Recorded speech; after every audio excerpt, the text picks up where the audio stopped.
Wada Romada Bonkrata no aye crado. Enti onobo akwasinsia genedwa dada. Na je send ye wo de toaso. Na fe online stories no so. Me so me de atoato so amount. Ti onobo Bismarck akwasinsia. Anopay ye moache.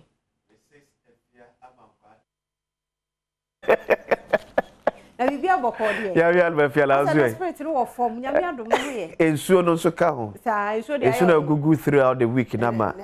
As a wiem ankasa cry slow. Well, to you. Ena baby I said draw obosumi nsumu no so ka ho be.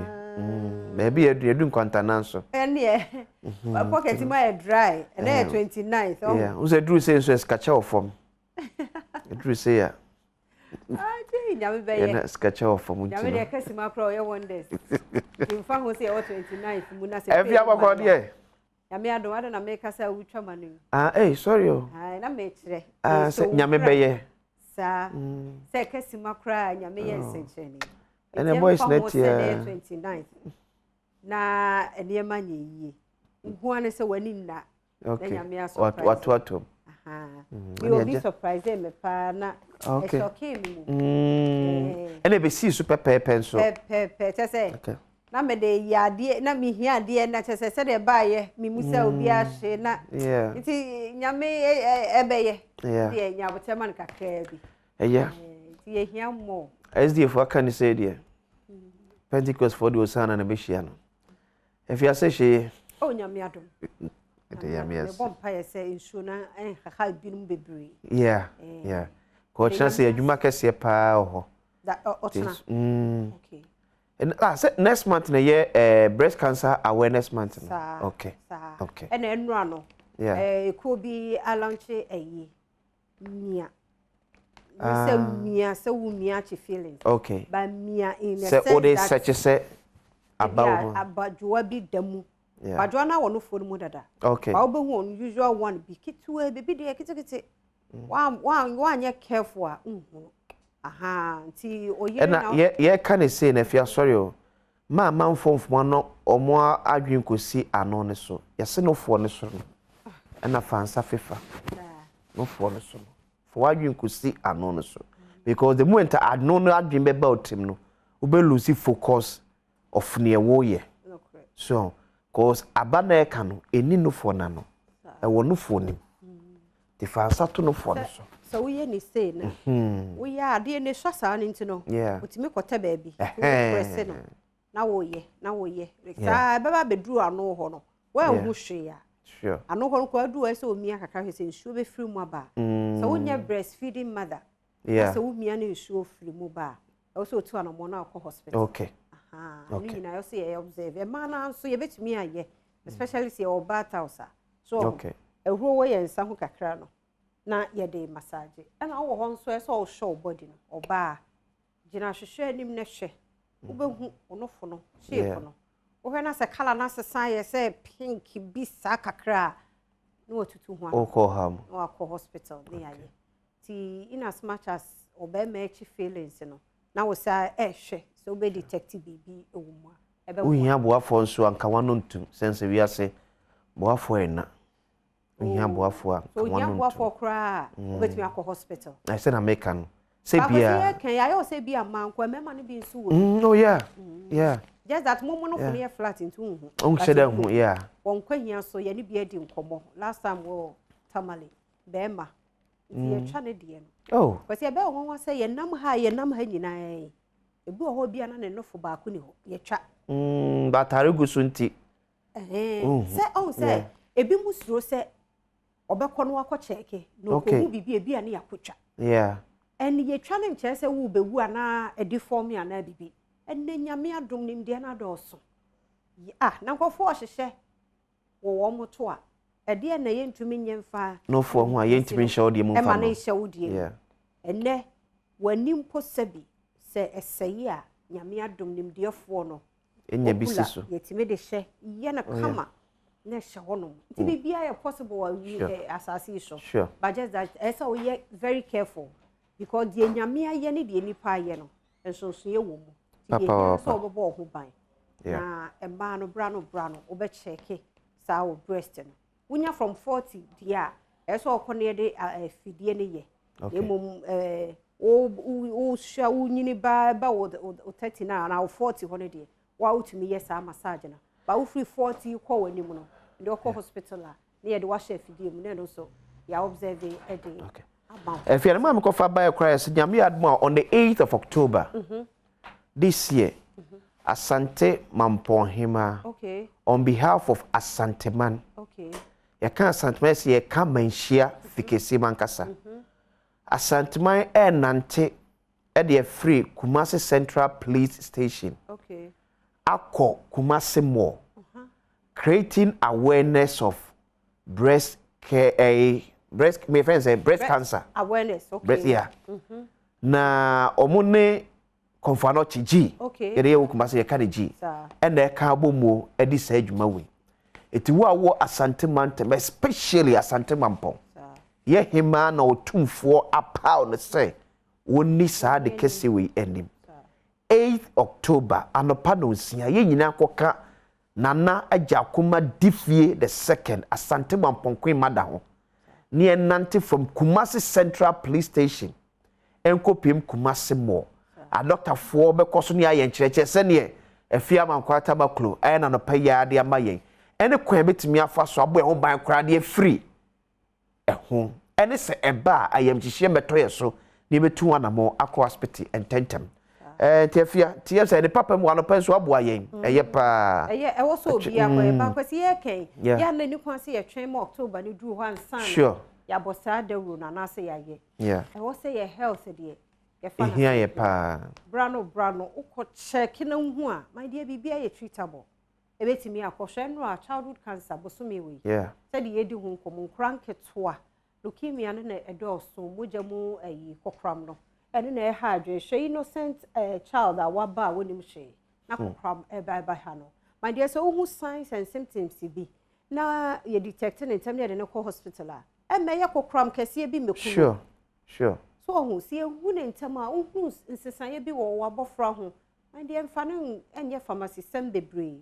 e na antifosti kan ye no hu se malaria bi ahye no so ache what treat ye nkoda go further ne enkohwe adekode ohwehwe ni padua no mo nhwe ye hu na enche se bi akora ne bewu ana bibi yenye na kwesi ene dey am say ma more health no so me mo ne 20 am mfa because so nkwa hia no ebi mo ye so mo hwe Priscilla say on hwe dache hine onhwe multimedia whatever what is it within the say papa Prince Francis onhwe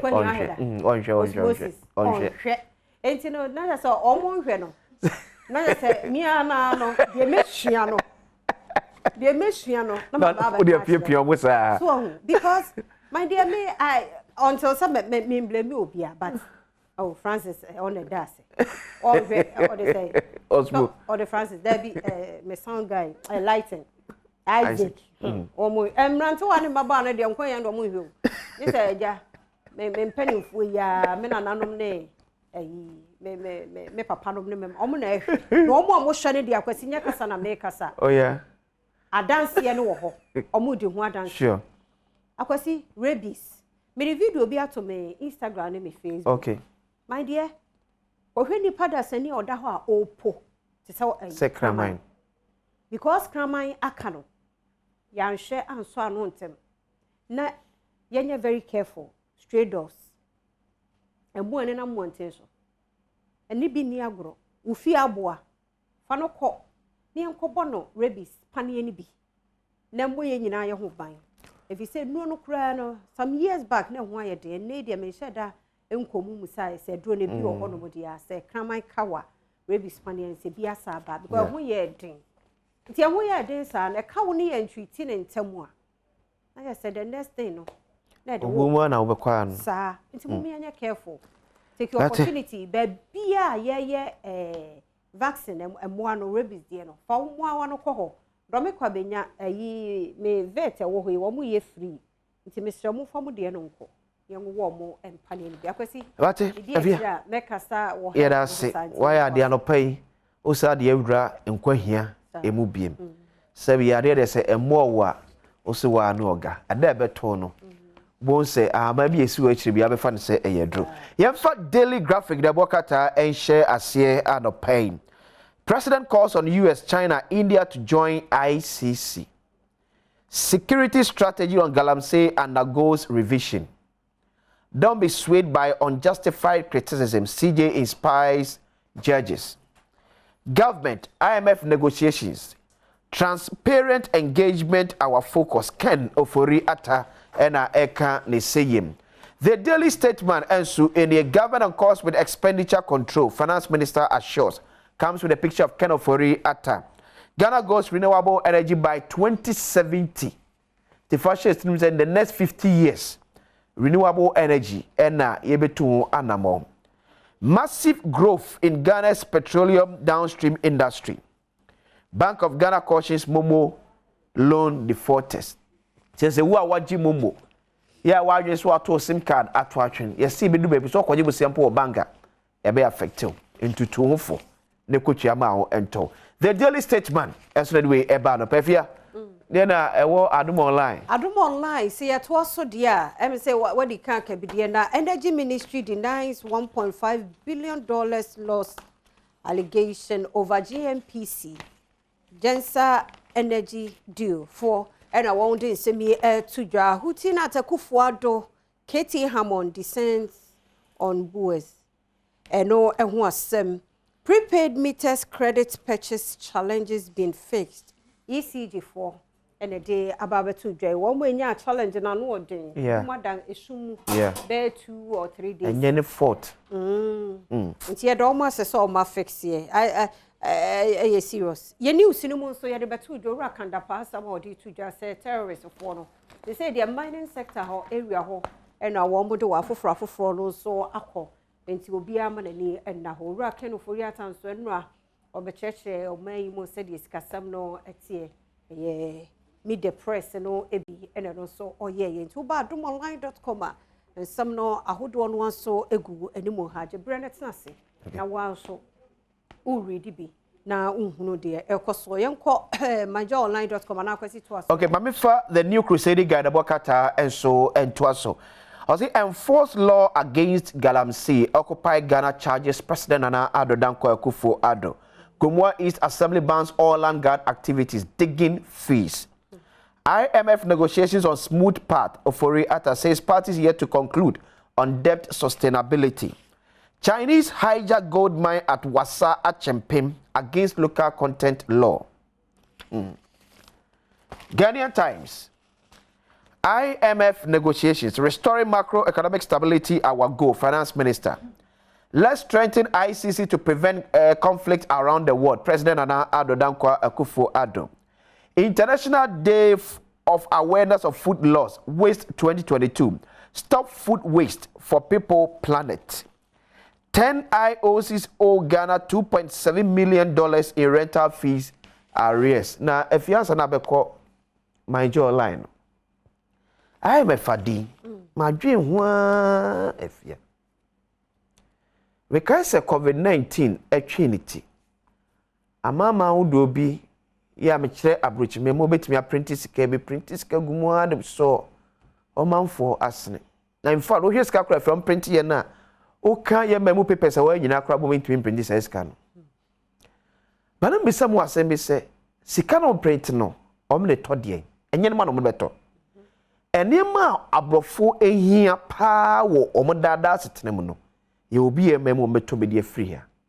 Ebi e gold, ebi e bauxite, ebi e diamond. Enti no kra nim ni. Se sika ne yentimi mprint bia, yentimi mfa japade Yakopon de adom yen. Ensi awa enye ne abrofo ye e print bi. Esa ayire suwa emfie nan emfie nwotwe bia Ghana besa akọ IMF akoyelala sulala. Eso obi mo ye bosia ne emfa nso ye mesika asne wa bra ye wa japade ye sika japade a ye teso. Many some for bebre were concerns issues about a japade. But if you are to me, ye party someone tonchen.